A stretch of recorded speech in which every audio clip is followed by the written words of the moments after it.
Brigitte Lahaie, Sud Radio. C'est l'instant Sexy News. Alors, Stéphanie Germani, nous accueillons Laetitia Prem. Alors, qu'est-ce qui vous arrive, Laetitia? Vous êtes en tenue de mouton? Non, j'ai juste gardé mon pyjama. Ou peut-être que vous êtes en train de voir ma vraie identité secrète. Peut-être qu'en vrai, je suis une licorne. Waouh. Ce serait votre rêve? Pourquoi pas. Bon, moi, je pensais qu'on rêvait tous de sexualité exacerbée. Bon, je me suis trompée, hélas. Comme on me le dit souvent, je suis une utopiste et je tends à croire que tous les inconscients seraient connectés à nos envies et plaisirs profonds. Mais non. Alors, cela dit, vous avez un beau phallus sur la tête, hein. La corne de licorne. Je n'avais pas remarqué. Si, moi je ne vois que ça. Bon, j'ai quand même ouvert mon dictionnaire des symboles à la page sexe. Je tombe sur un petit paragraphe expliquant que les alternances de sexe sont assez rares dans les mythologies, mais nullement exceptionnelles. Chaque être tient à la fois du masculin et du féminin, selon les symboles du yang et du yin, de l'esprit et de l'âme, du feu et de l'eau. Le sexe est donc la dualité de l'être, sa tension interne, et l'union sexuelle, c'est la recherche de l'unité et l'apaisement de la tension. Comme le disait Woody Allen, le sexe apaise les tensions, l'amour les provoque. Bon, j'ai bien l'impression qu'il me manque 2-3 substances pour planer avec ce bouquin. Du coup, on part sur les 8 rêves qui reviennent le plus souvent chez les Français, ainsi que leur signification. Et c'est en musique qu'il vous faudra les deviner, Brigitte et Stéphanie, et vous, mes chères brebis, bergères et bergers, à l'écoute. Voilà, c'est numéro 1. J'étais tout nu sur la plage. J'étais tout nu sur la plage. Vous me direz donc pour le rêve numéro 8. Est-ce que vous avez deviné un petit peu? Oui, c'est un rêve de nudité. Tout à fait. Voilà, se retrouver nu en public, c'est un rêve qui arrive hyper souvent, qui peut du coup se transformer en vrai cauchemar pour certains. Alors, il signifie en général que vous avez des nouveaux défis dans la vie, soit personnelle ou professionnelle. Et la nudité la nudité est un sentiment de vulnérabilité ou d'impuissance face à une situation. Stéphanie Germani, vous réagissez, ok, d'accord? Oui, d'accord, mais aussi ça peut être une inquiétude de se mettre à nu.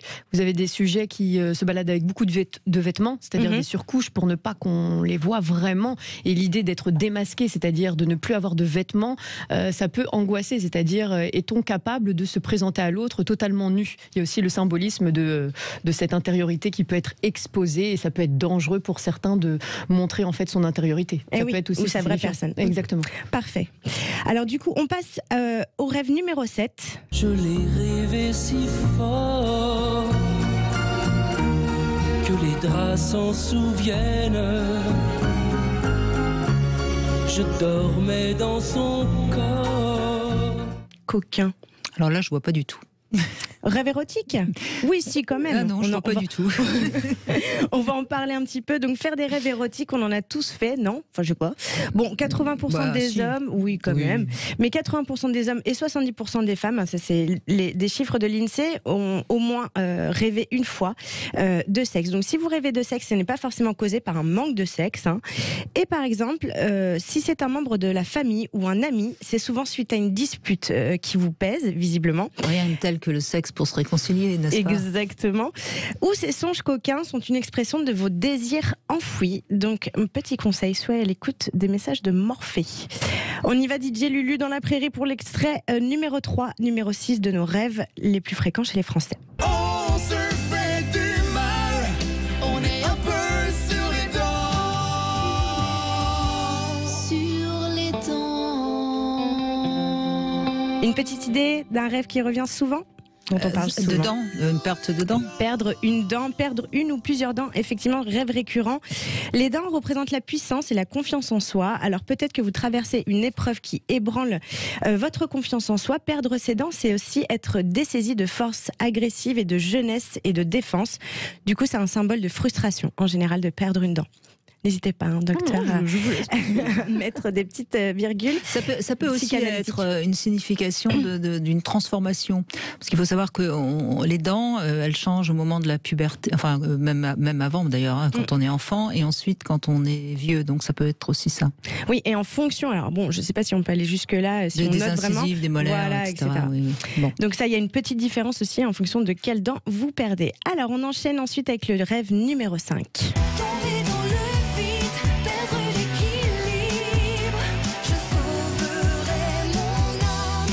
Petite idée?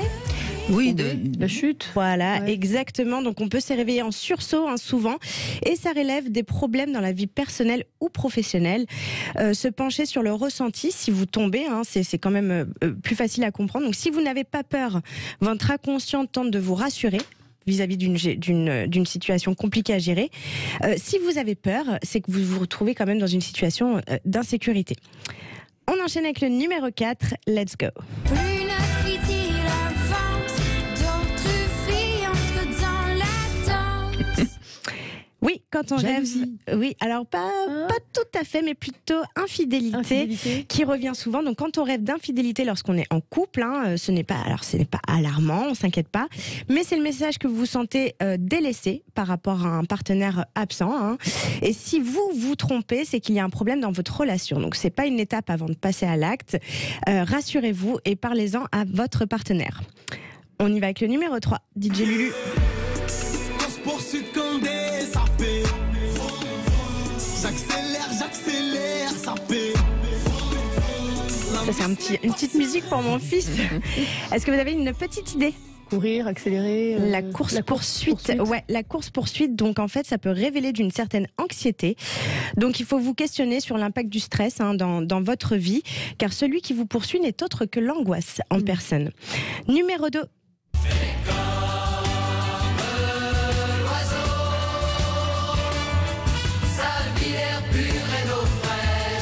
Une petite idée? Voler.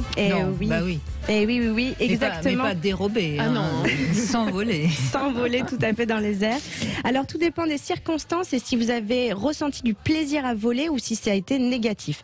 Survoler le reste de la planète, c'est un sentiment de supériorité quand même, et pour d'autres c'est un besoin de lâcher prise dans son quotidien.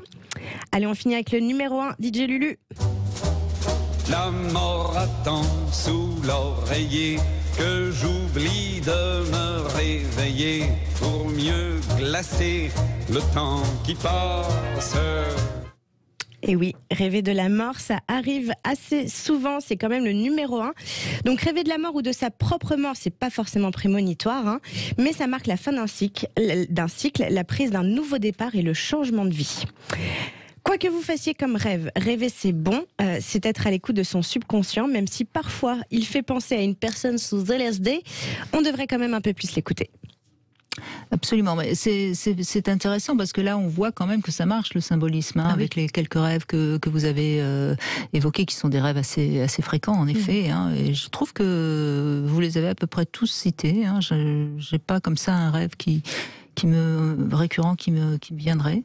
Non, ce sont en tout cas des thématiques abordées dans toute vie nocturne. Tôt ou tard, un individu va passer par ces phases-là parce que justement, on est dans un inconscient groupal et forcément, la peur de tomber, la peur de chuter peut être représentée par justement une chute d'une falaise ou des choses de cet ordre-là. Ou comme vous dites, quand un sujet se sent vraiment attrapé par la vie actuelle, il peut avoir le sentiment de vouloir en fait échapper à ce monde-là et quelque part prendre de la hauteur et donc envisager un rêve où il sera dans une puissance entre guillemets aérienne puisqu'il peut s'envoler, se détacher du monde terrestre, par exemple. Donc oui, c'est des thématiques qui peuvent revenir de par notre inconscient groupal.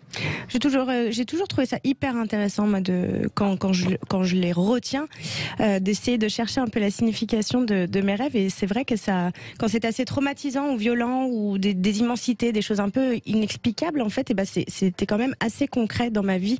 Des virages que je prenais ou vraiment des étapes subies, donc c'est vraiment pas à négliger pour moi ce sujet. Eh ben merci Laetitia, après de ce petit tour d'horizon des rêves, et puis je vous souhaite une bonne nuit. Merci beaucoup. Merci Et de beaux rêves. Merci beaucoup.